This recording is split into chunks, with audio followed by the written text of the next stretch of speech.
युवा पंचायत में पहुंचे कमलनाथ, दिग्विजय सिंह और कन्हैया कुमार। कन्हैया ने किया चैलेंज, बोले इंदौर में है दोनों गृह मंत्री, अगर हमने गलत किया तो जेल में डालो। मध्य प्रदेश के पूर्व मुख्यमंत्री और प्रदेश कांग्रेस अध्यक्ष कमलनाथ और राज्यसभा सदस्य व पूर्व मुख्यमंत्री दिग्विजय सिंह और कन्हैया कुमार रविवार सुबह इंदौर पहुंचे। यहाँ ब्रिलियंट कन्वेंशन सेंटर में आदिवासी युवा महापंचायत को सभी नेताओं ने संबोधित किया। इस दौरान कन्हैया कुमार ने युवाओं में जोश भरते हुए सरकार पर जमकर निशाना साधा। कन्हैया ने गृह मंत्री अमित शाह और नरोत्तम मिश्रा पर भी जमकर तंज कसा। उन्होंने चैलेंज करते हुए कहा कि हम सच बोलते हैं और सच के लिए लड़ते हैं।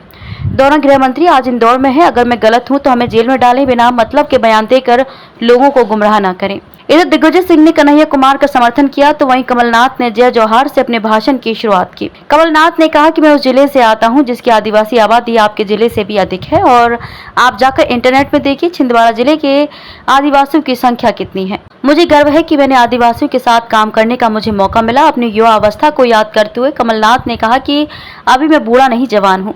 मुझे याद है कि यह 79 की बात है जब मैं चुनाव लड़ा और जीता। मैंने तभी संकल्प लिया कि जब जिले की सड़कें बनवा लूंगा तभी दम लूंगा। पंडित जवाहरलाल नेहरू ने आदिवासियों को दिलाया जल, जंगल, जमीन का अधिकार। कन्हैया कुमार ने कहा कि हमारी जो पहचान है उसे छुपाने का प्रयास किया जा रहा है। देश की महामहिम राष्ट्रपति द्रौपदी मुर्मू भी आदिवासी हैं, लेकिन बड़े जोर से कांग्रेस पार्टी में कीचड़ उछाला गया। इस देश का इतिहास उठाकर देख लीजिए। पंडित जवाहरलाल नेहरू पहले प्रधानमंत्री हैं जिन्होंने संविधान सभा में आदिवासियों के लिए जल, जंगल, जमीन का अधिकार दिलाया। जल, जंगल, जमीन की लड़ाई लड़ने वाले हमारे महामानव हैं। अगर मुख्यमंत्री अपने बेटे को विदेश भेज सकता है तो हमारा भी अधिकार है कि हमारे बच्चों को अच्छी पढ़ाई, अच्छी शिक्षा मिले। हम ही टैक्स देते हैं, आपके पैसे से हमने पीएचडी की है। हमने आपका नमक खाया है, इसका कर्ज अदा करेंगे क्योंकि आपने हमको अपने टैक्स के पैसे से पीएचडी कराया है। हम महात्मा गांधी की पार्टी से हैं। एमपी में रोज नए घोटाले पैदा हो रहे हैं। नया घोटाला पटवारी घोटाला है जिसमें टॉपर ने बताया कि एमपी की राजधानी दिल्ली है। गृह मंत्री नरोत्तम मिश्रा पर तंज कसते हुए कहा कि तुम्हारे राज्य में सबसे ज्यादा महिलाओं के साथ अत्याचार हो रहा है। अपने राज्य को चला लीजिए, फिर दूसरे पर बयान दीजिए। सच बोलिए, डरिए नहीं, क्योंकि जब चुनाव आता है तो दिल्ली इंदौर में घूमना शुरू कर देती है। आजकल दिल्ली